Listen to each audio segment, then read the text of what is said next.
الرجيم. بسم الله الرحمن الرحيم. اللهم إني أدعوك كما أمرتني فاستجب لي كما وعدتني إنك لا تخلف الميعاد. اللهم إني أسألك برحمتك التي وسعت كل شيء وبقوتك التي قهرت بها كل شيء وخضع لها كل شيء وذل لها كل شيء وبجبروتك التي غلبت بها كل شيء وبعزتك التي لا يقوم لها شيء وبعظمتك التي ملأت كل شيء وبسلطانك الذي على كل شيء وبوجهك الباقي بعد فناء كل شيء وبأسمائك التي ملأت أركان كل شيء وبعلمك الذي أحاط بكل شيء وبنور وجهك الذي أضاء له كل شيء قدوس يا أول الأولين ويا آخر الآخرين. اللهم اغفر لي الذنوب التي تهتك العصام. اللهم اغفر لي الذنوب التي تنزل النقام.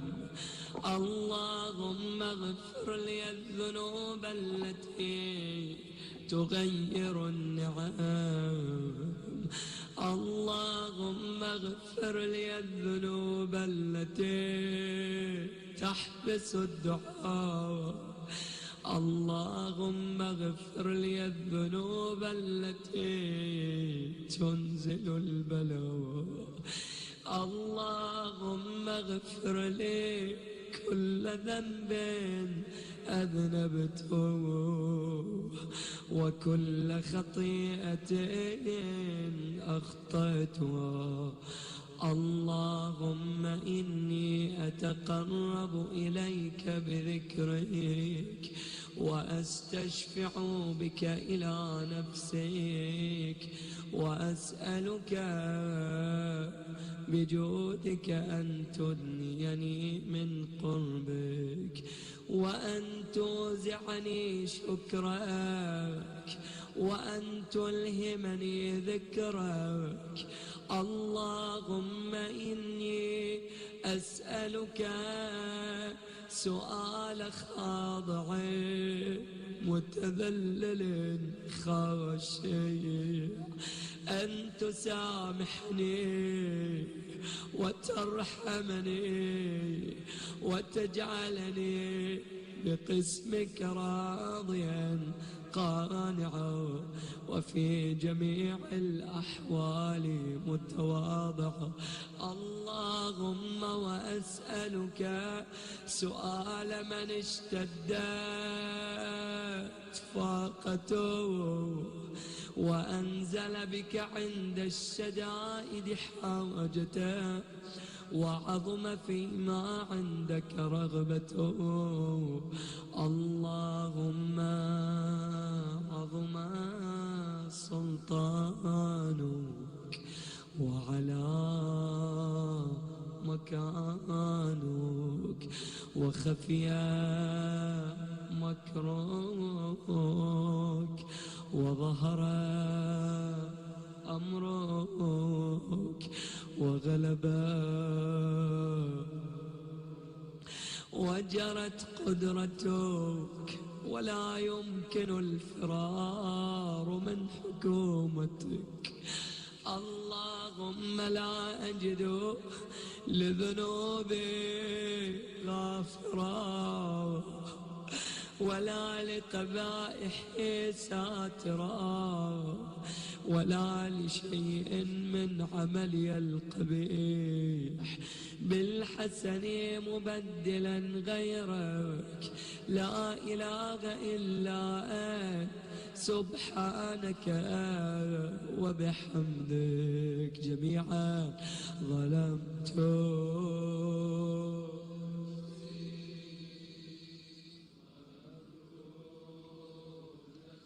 وتجرأت بجهلي وسكنت إلى قديم ذكرك لي ومنك علي. اللهم مولاي كم من قبيح سترته وكم من فادح من البلاء أقلته وكم من عثار وقيته وكم من مكروه دفعته وكم من ثناء جميل لست آلا له نشرته. اللهم عظم بلائي وأفرط بي سوء حالي وقصرت بي أعمالي وقعدت بي أغلالي وحبسني عن نفعي بعد آمالي وخدعتني الدنيا بغرورها ونفسي بخيانتها ومطالي يا سيدي فأسألك بعزتك ألا يحجب عنك دعائي سوء عملي وفعالي ولا تفضحني بخفي ما اطلعت عليه من سري ولا تعاجلني بالعقوبة على ما عملت في خلواتي من سوء فعلي وإساءتي ودوام تفريطي وجهالتي وكثرة شهواتي وغفلتي. وكن اللهم بعزتك لي في الأحوال كلها رؤوفا وعلي في جميع الأمور عطوفا.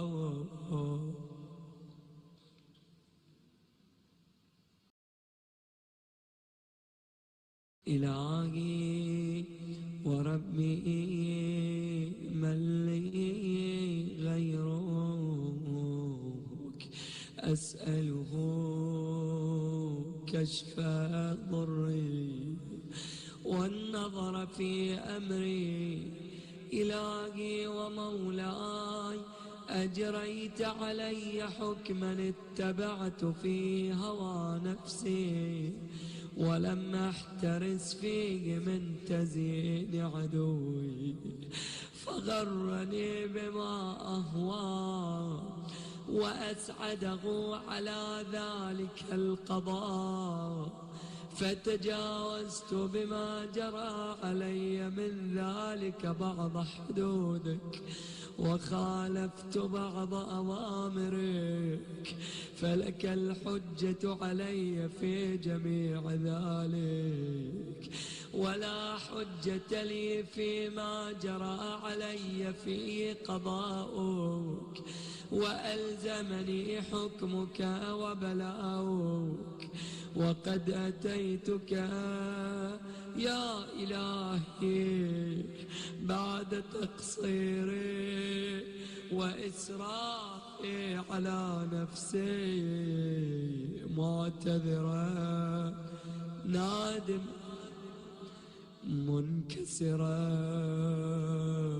مستقيلا مستغفرا منيبا مقرا مذعنا،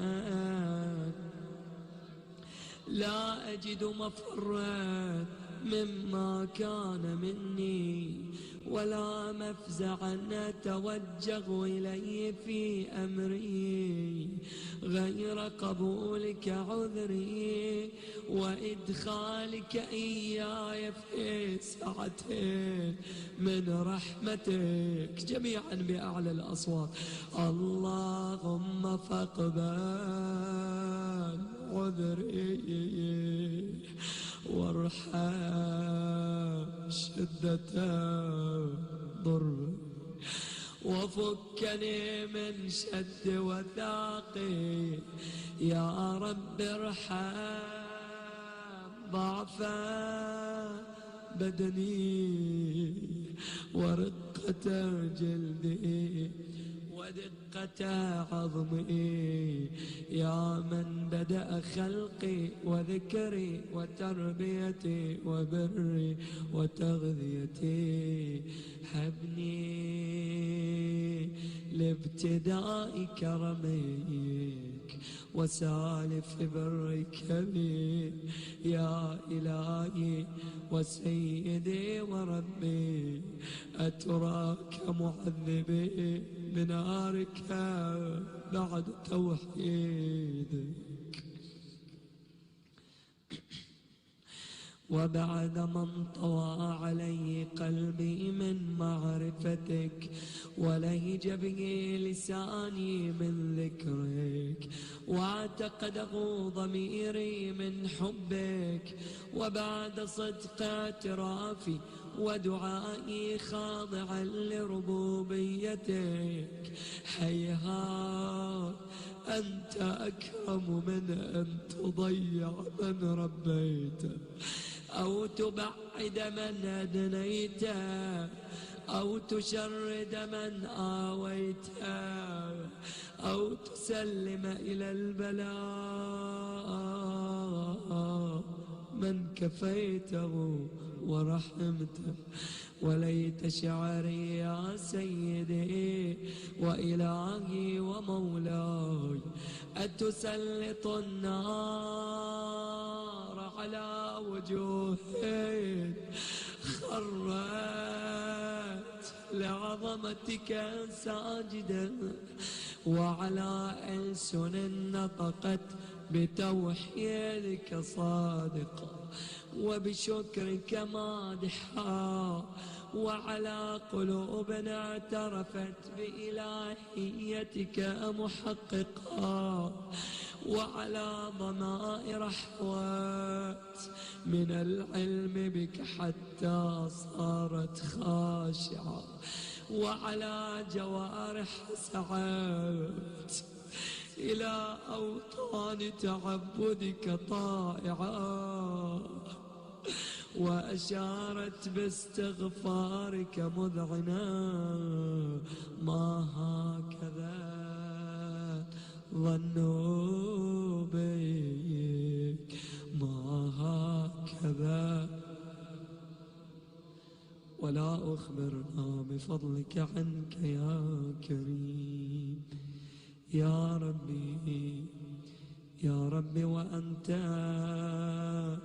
تعلم ضعفي، عن قليل من بلاء الدنيا وعقوباتها وما يجري فيها من المكاره على أهله، على أن ذلك بلاء ومكروه قليل مكثور يسير بقاؤه قصير مدته. فكيف احتمالي لبلاء الآخرة وجليل وقوع المكاره فيها وهو بلاء تطول مدته ويدوم مقامه ولا يخفف عن أهله، لأنه لا يكون إلا عن غضبك وانتقامك وسخطك، وهذا ما لا تقوم له السماوات والأرض. يا سيدي فكيف بي وأنا عبدك الضعيف الذليل الحقير المسكين المستكين. يا إلهي وربي وسيدي ومولاي، لأي الأمور إليك أشكو ولما منها أضج؟ لأليم العذاب وشدته أم لطول البلاء ومدته؟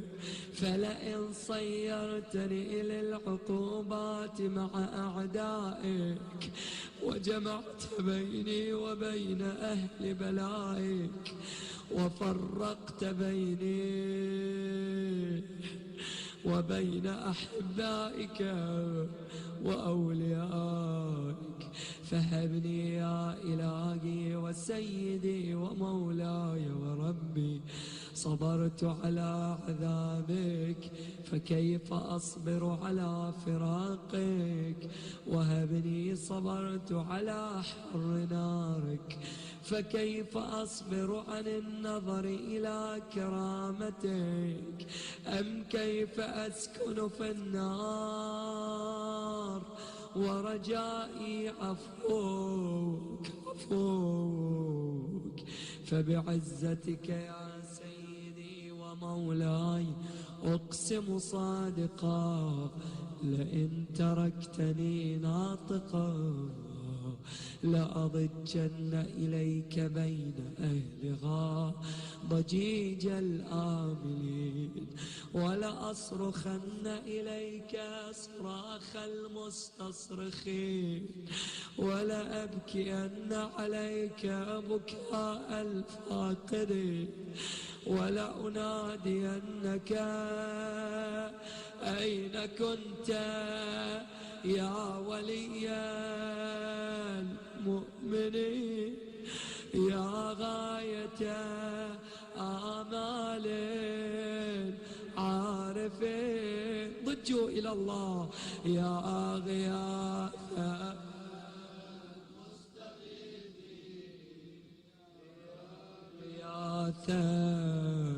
مستغيثين، يا غياث يا غياث يا حبيب قلوب الصادقين ويا إله العالمين. أفتراك سبحانك يا إلهي وبحمدك تسمع فيها صوت عبد مسلم سجن فيها بمخالفته وذاق طعم عذابها بمعصيته وحبس بين أطباقها بجرمه وجريرته، وهو يضج إليك ضجيج مؤمل لرحمتك ويناديك بلسان أجل توحيدك ويتوسل إليك بربوبيتك يا مولاي.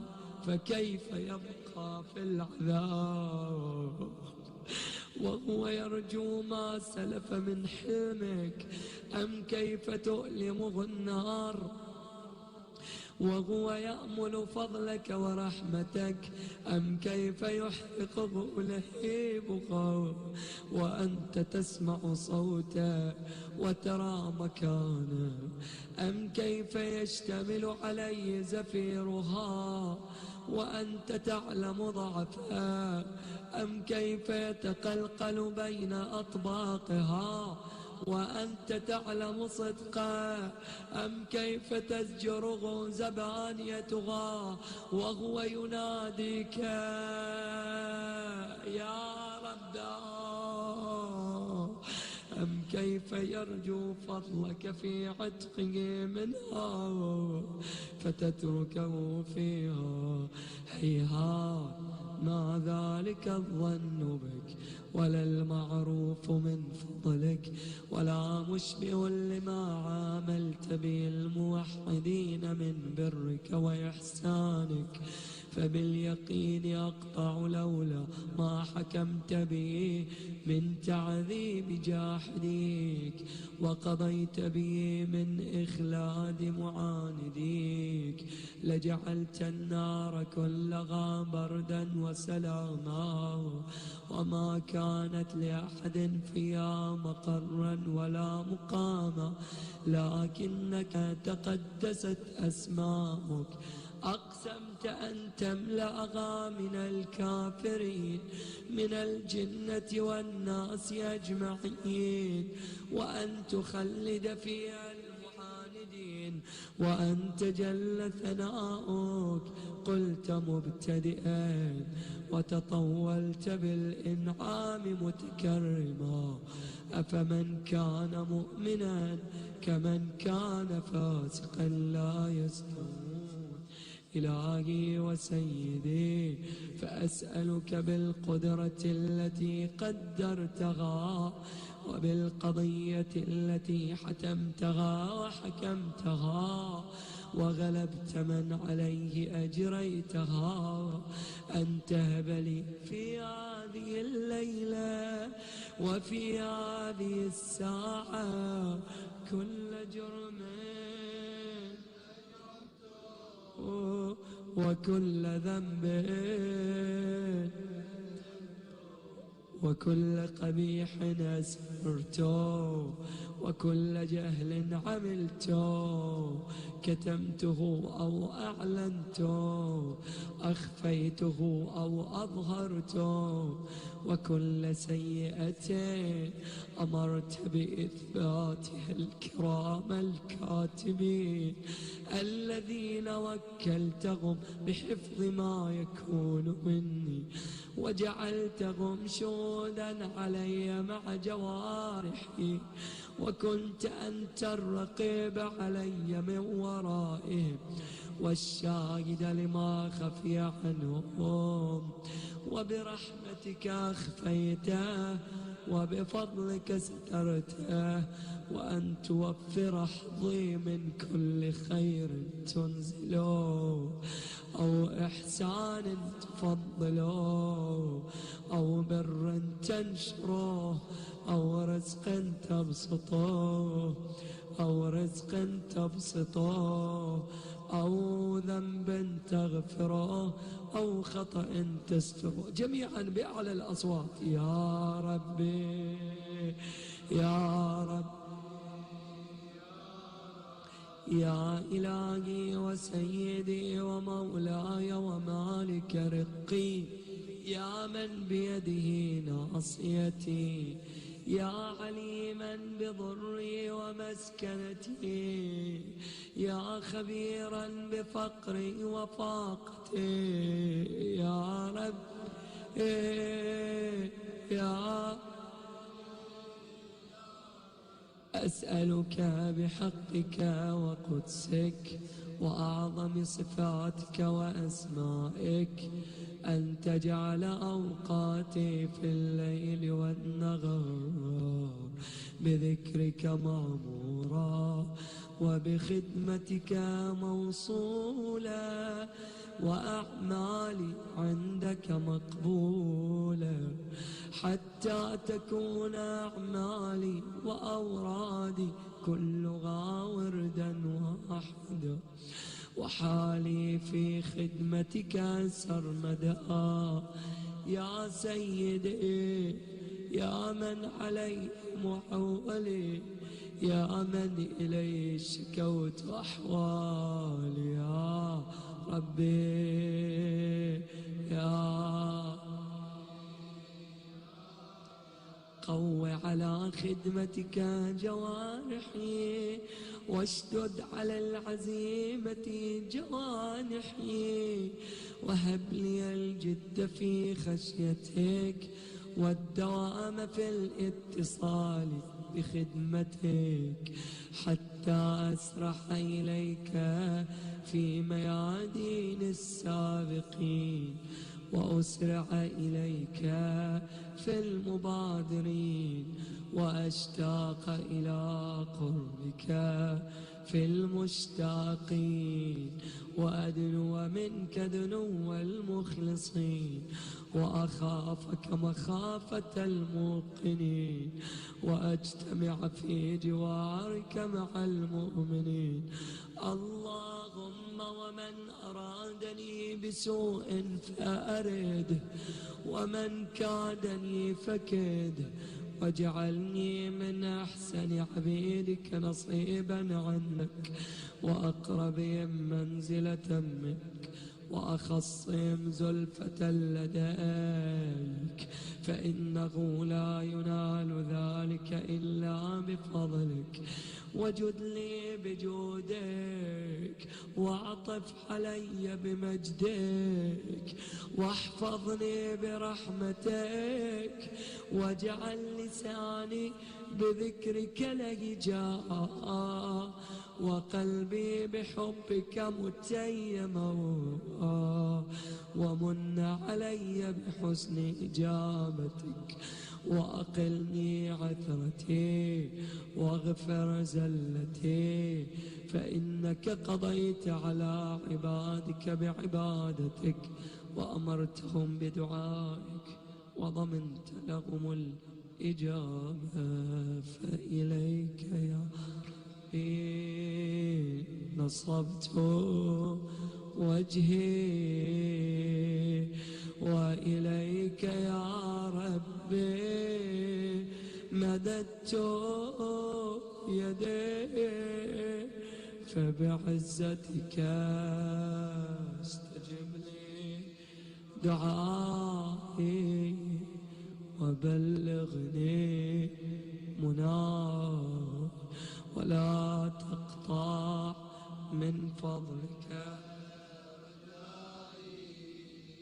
واكفني شر الجن والإنس من أعدائي، يا سريعا يا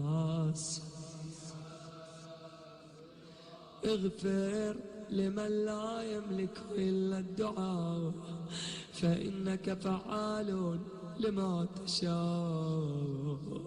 يا من اسمه دواء، وذكره شفاء، وطاعته غنى، ارحم من رأس مالك الرجاء، وسلاحه البكاء. يا سابغ النعم، يا دافع النقم، يا نور المستوحشين في الظلم، يا عالما لا يعلم. صل على محمد وآل محمد، وافعل بما أنت أهله. وصلى الله على رسوله، وصلى الله على رسوله والأئمة الميامين من أهله، وسلم تسليما كثيرا. أحد المؤمنين يسألكم بالدعاء له في قضاء حاجة، وهناك محتاجة مريضة محتاجة إلى دعائكم. اللهم اقض حاجة محتاج، واللهم شافي هذه المريضة بشفائك، وعافيها من بلائك، وشافي جميع مرضى المؤمنين والمؤمنات. ورحم الله من صلى على محمد وآل محمد.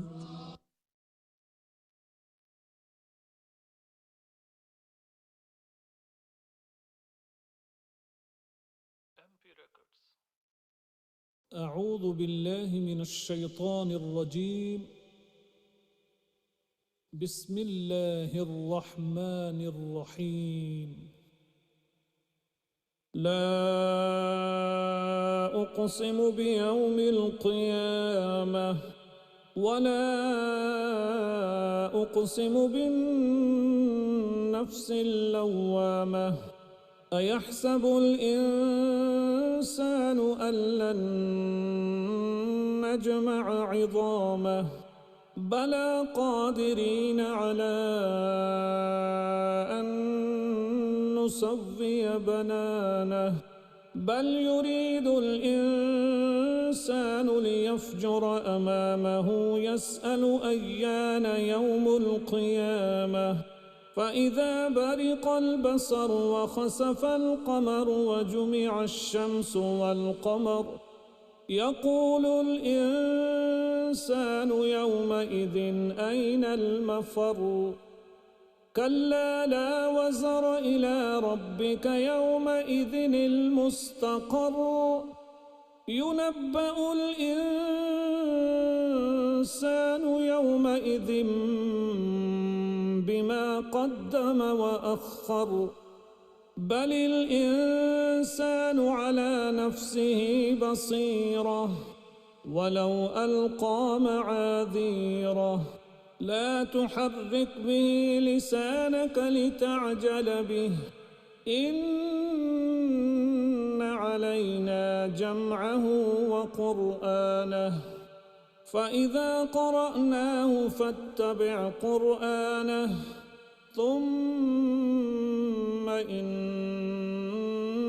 علينا بيانه كلا بل تحبون العاجلة وتذرون الآخرة وجوه يومئذ ناظرة إلى ربها ناظرة ووجوه يومئذ باسرة تظن أن يفعل بها فاقرة كلا إذا بلغت التراقي وقيل من راق وظن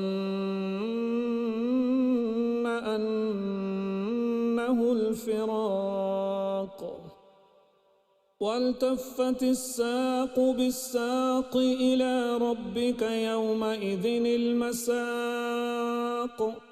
فلا صدق ولا صلى ولكن كذب وتولى ثم ذهب إلى أهله يتمطى أولى لك فأولى ثم أولى لك فأولى أيحسب الإنسان أن يترك سدى ألم يك نطفة من مني يمنى ثم كان علقة فخلق فسوى فجعل منه الزوجين الذكر والأنثى أليس ذلك بقادر على أن يحيي الموتى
أعوذ بالله من الشيطان الرجيم بسم الله الرحمن الرحيم الحمد لله رب العالمين والصلاة والسلام على أشرف الأنبياء والمرسلين سيدنا ومولانا أبي القاسم المصطفى محمد اللهم صل على محمد وآل محمد وعلى أهل بيته الطيبين الطاهرين ولعنة الله على أعدائهم إلى يوم الدين.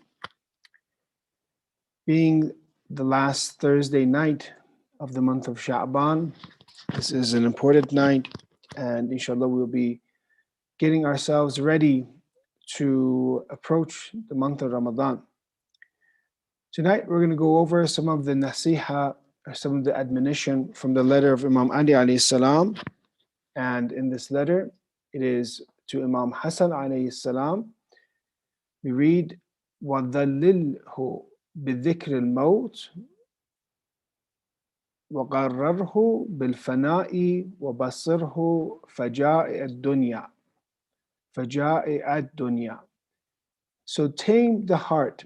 Imam Ali alayhi salam in Nahj al-Balagha says, to tame the heart by recalling death. Make it believe in mortality. Make it see the misfortune of this world. So we have a few very important pieces of advice from Imam Ali alayhi salam, and the first line is to tame our hearts, to tame the heart by recalling death. How can you tame the heart by recalling death?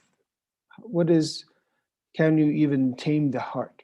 So when we talk about the heart has two functions. One is the function of understanding, the other is the function of inclination or tendencies.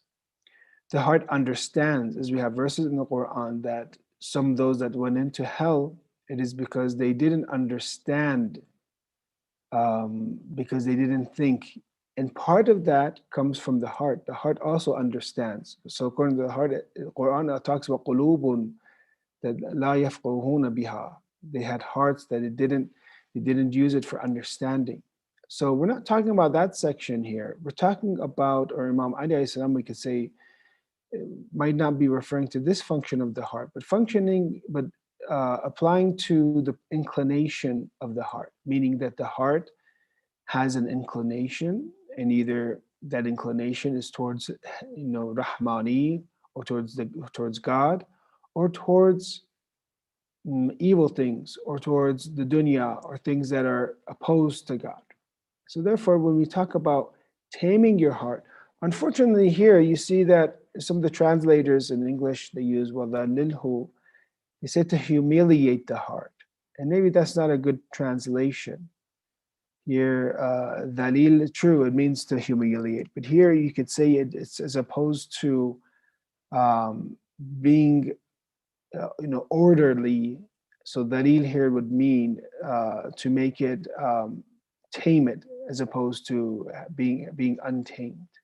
So we're looking at having a tamed heart. We're looking at having tamed desires, and taming our desires by how? How can we control our desires, we could say? That is by the remembrance of death. Remembering death causes our inclinations to be tamed. So we look at different things throughout the du'as and the verses of Quran and through our own selves, ways that we can remember death, because death is like remembrance of death is like putting water and extinguishing the fire of evil inclinations, of worldly inclinations. I ask you this, the inclinations that we have, and we know that these inclinations, some of them, the dreams that we have, the attachments to the world that we have, and I'm talking to myself, we know that these are dangerous, but how does death tame these? See, when a person says, for example, they tell me I'm going to I only have 24 hours to live. All those dreams that I have, material dreams about, say, financial, monetary issues. Say, I wish I owned a lot of Bitcoins, for example. If I'm only going to live for 24 hours, what are those Bitcoins going to do for me? They're not going to be able to, cryptocurrency won't be able to go to the next world, for example. Or if I want to have my home, the decorations of my house, my furniture, my, I don't know, curtains, rugs, and to make it really nice, to redo my house, redecorate my house, what would be the purpose if I'm going to die tomorrow, leave it all behind? Or if I want to expand my house and either if I rent or I own, get a nicer place, well, what's the benefit? I'm leaving.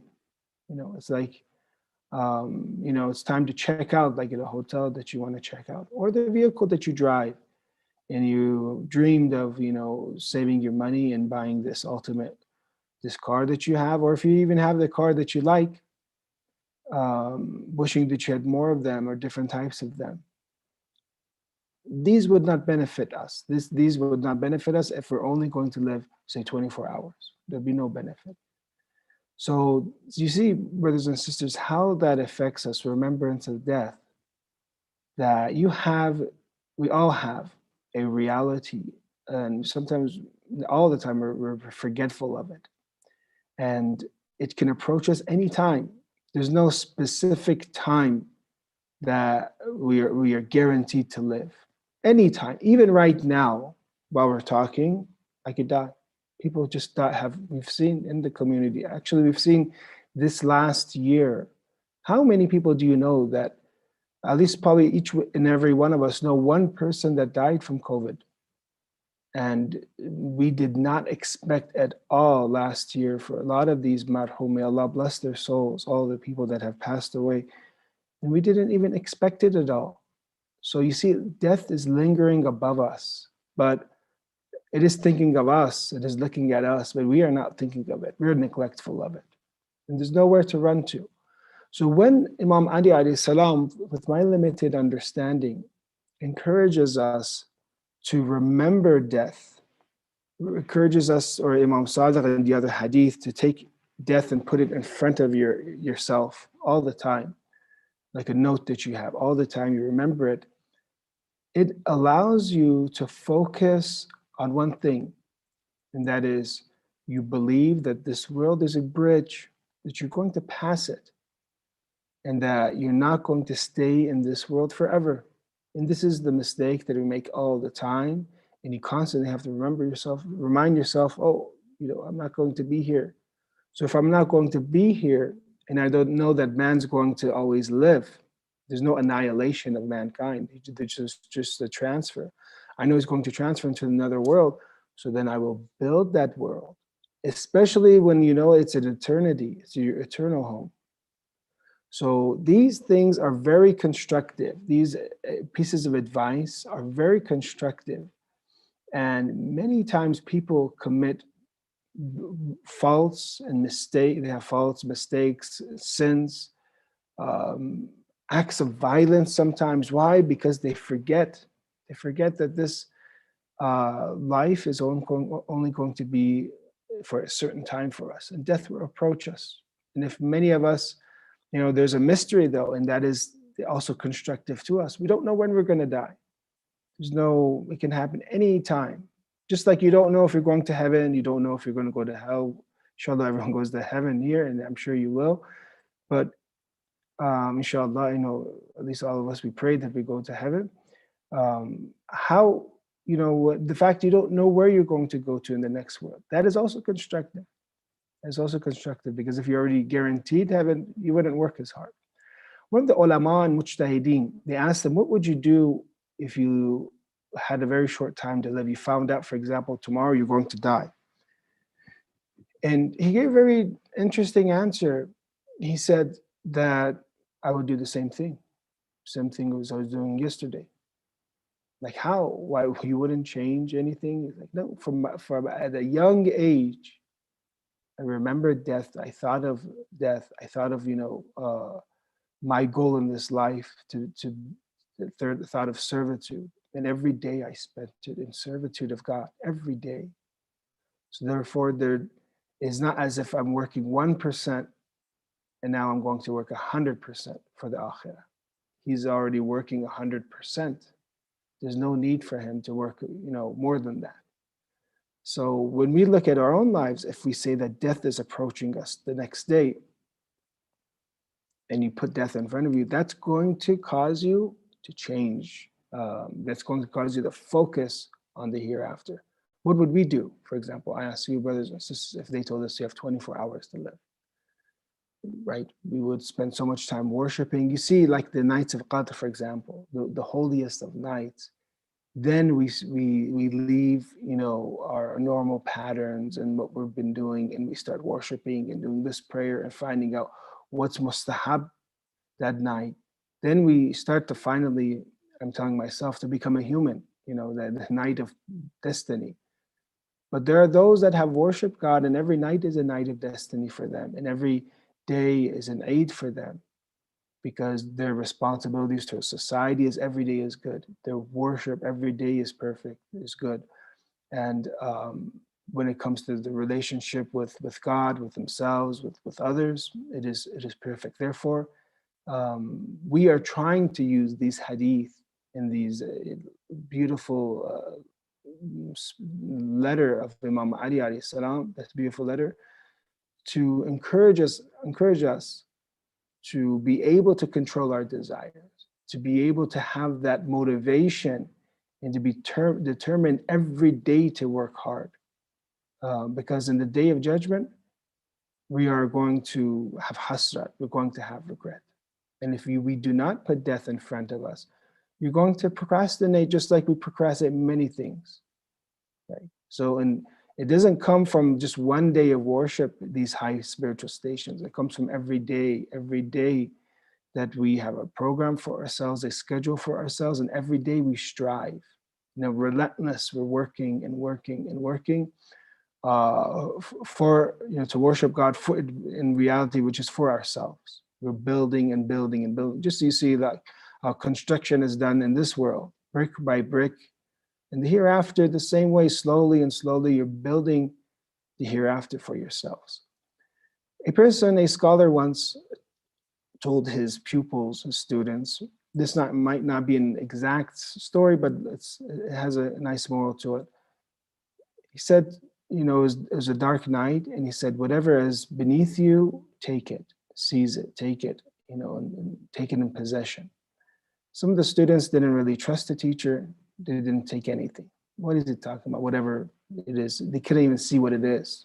I have to see what it is for me to take it. I can't trust that. Others said, okay, you might be right. What is he talking about? Okay, I'll take some. And they took a little bit.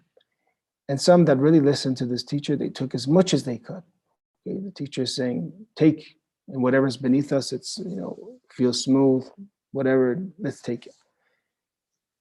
Later on, when light came out, they asked each person, how much did you take? What is it? They looked and they saw it was all precious stones.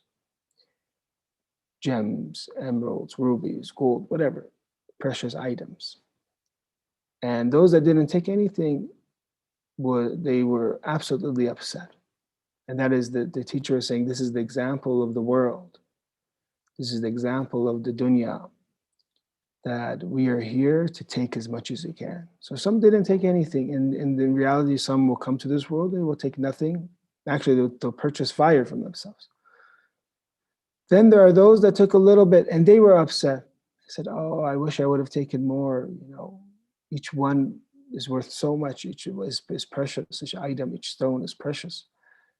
Then even when those that took a lot, they still regretted, because they wish they would have taken more, because they only took a handful. They wish they had, even, when it comes to these items, there's no limit. So in the same way, when it comes to our a'mal and our actions and the day of judgment, which is called the day of hasra, the day of regret, we're all going to wish that we had taken more from this world. So therefore, the only way for us one of the best ways to tame our inclinations and turn our inclinations from the world into the hereafter, into the eternal, from the material to the spiritual, is by reminding ourselves of death. How can we remind ourselves of death? The Quran talks about visiting and looking, sometimes seeing for yourself and looking at things is very good. Some visit the graveyard, and when they go to the graveyard, they see, oh, that's going to be, they sense it, right? You see what's going on. That person, they look at the dates, when they're born, when they died, some younger than us, right? Many older than us, but some younger than us. So physically going to the graveyard, or the Quran talks about ilahi. The Quran talks about, say in 3:137, فَسِيرُوا فِي الْأَرْضِ, so proceed throughout the earth. فَانْظُرُوا كَيْفَ كَانَ عَاقِبَةُ الْمُكَذِّبِينَ, and observe how was the end of those who denied.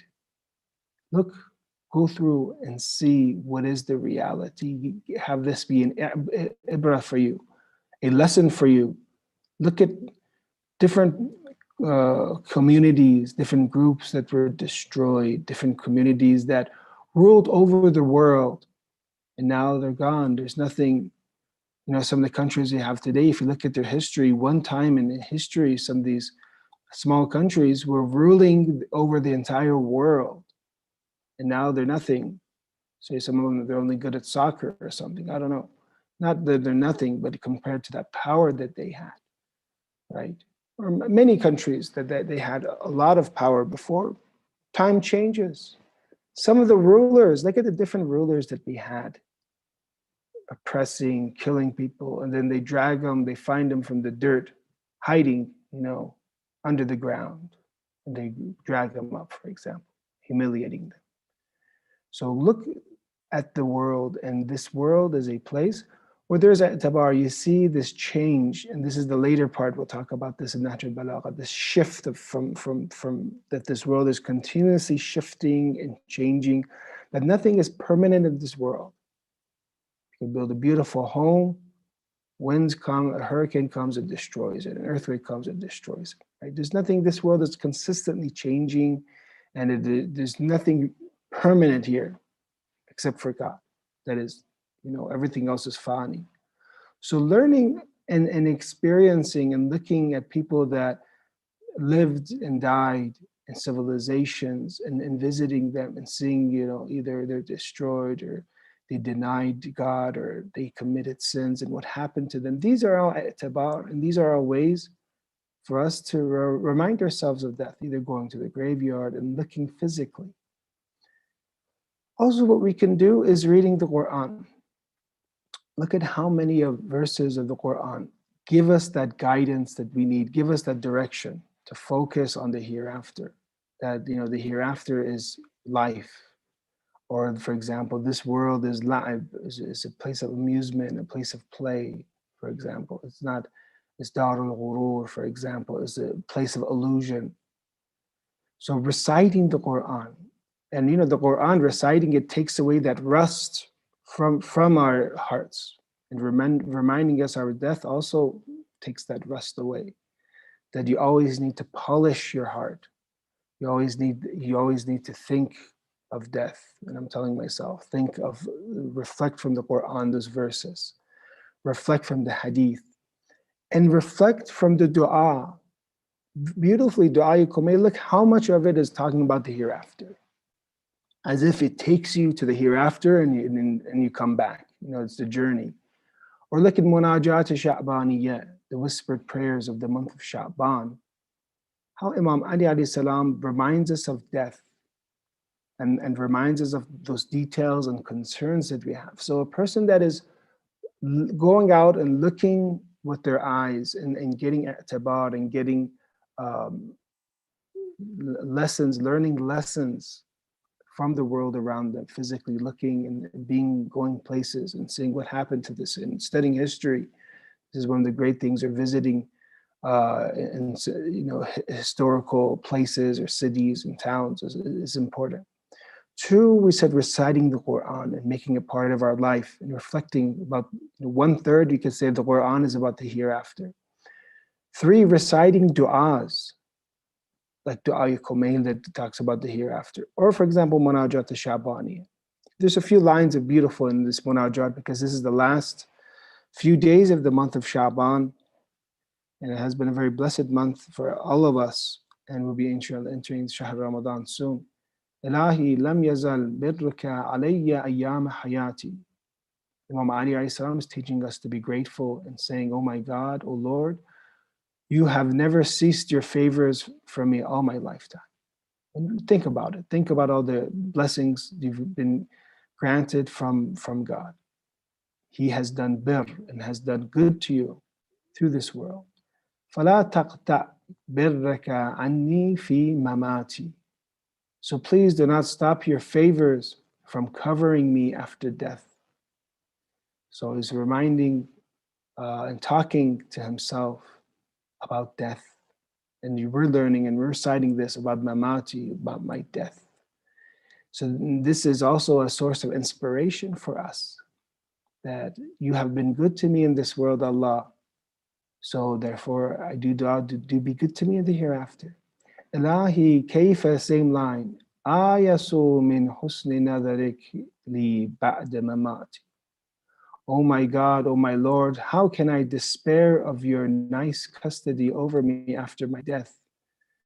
That you had husn nadar, you watched over me, you cared for me. So therefore, how can I have ya'as and despair for the hereafter? وَأَنْتَ لَمْ تُوَلِّنِي وَأَنْتَ لَمْ تُوَلِّنِي إِلَّا الْجَمِيلَ فِي حَيَاتِي. While you have not shown me but the good throughout my lifetime. You have given me jameel fi hayati, you have given me life. So how can I have despair in you? You are the same Lord of this world and you're the same Lord of the hereafter. You were compassionate, you watched over me, you gave me jameel and you showed me good in this world. Therefore I will not have despair for the hereafter. So you see that such intricate talk and such beautiful talk in dua that Imam Ali is talking to, attributed to him, talking to Allah. We learn that from such things, this is how we will be reminded of death by reading such du'as and supplications. In the Shahr Ramadan also, how many du'as are going to be for the hereafter, to remind us of death, to do du'a for our hereafter. A du'a, a Jawshan al-Kabir, 100 lines, and mentioning over 1,000 names of God, but only one du'a in it. Al-Ghawth, Al-Ghawth, Khallisni min al-nar ya Rab, Khallisna min al-nar ya Rab. To save us or save me from the hellfire, Ya Allah. That's the only du'a, save me. So you're learning to worry about the hereafter. You're learning to worry about the eternal. However bad our life is, it's only going to be 5 years, 80 years, 100 years, however good it is, it's only going to be temporary. Can you compare anything to the eternal? You cannot. So this is something for us to focus on with these 3 points that we mentioned, to turn off our passions that are against the will of God by putting, extinguishing, by reminding ourselves of death. The second, we say, وَقَرِّرْهُ بِالْفَنَاءِ, or Imam Ali alayhi salam says, make it believe in mortality. Make the heart believe and make it stable in believing in fana, in mortality, that everything's going to perish. So therefore, this body that we have, even if Allah gives us a long life, وَمَنْ يُؤَمِّرْهُ نُنَكِّسْهُ فِي الْخَلْقِ, and whoever we give life to, we break down or we return to them their creation. They're going to be old, they're going to age, the hair that they have is going to be white, skin is going to be wrinkled, the bones are going to be fragile, the teeth are going to start missing, and sooner or later we'll be having dentures. So everything is decaying in front of us. Our bodies are decaying in front of us. Everything that you have, that home, beautiful home you have, it's a 2021 year home.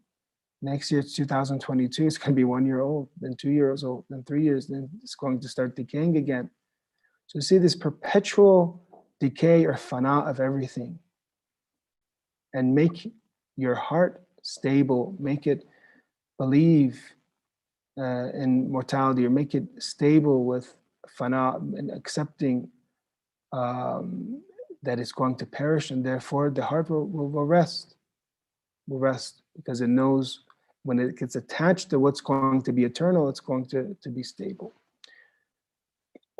وَبَصِّرْهُ بِفَجَاءِ الدُّنْيَا, and make it see the misfortune of the world. So this is Nahj al-Balagha 31. Some of our Maraja Taqleed, like Ayatul Sistan, recommended the youth to read this letter. So I do recommend, this is, we did a few lessons on this, so you can look from the beginning how beautiful this letter is, and this is a source of encouragement for us. So make it see the misfortune of this world.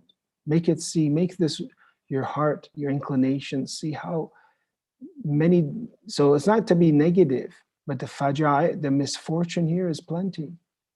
It just comes in like a tidal wave, destroys people, like COVID that came in, it destroyed how many? Over 500,000 people, at least in the US, lost their lives.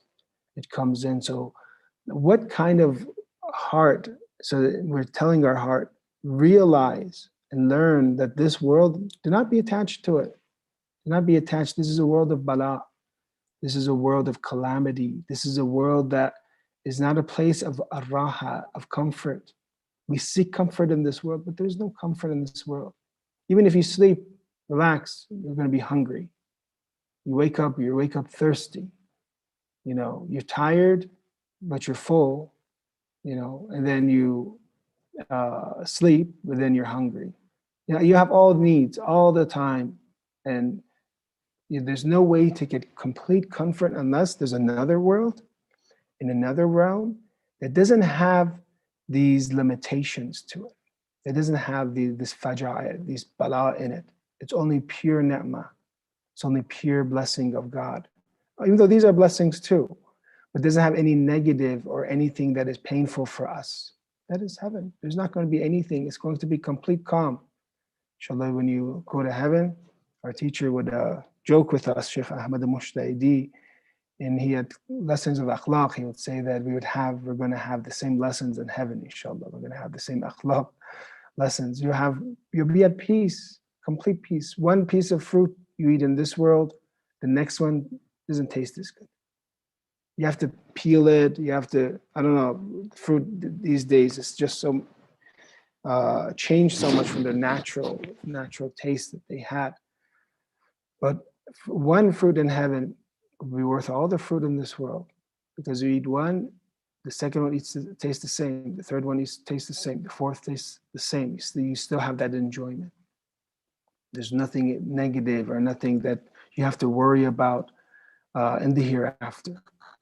So this is so وَبَصِّرْهُ فَجَاءِ الدُّنْيَا. So make it see the misfortune of the world. And we'll say this last line, inshallah, and end.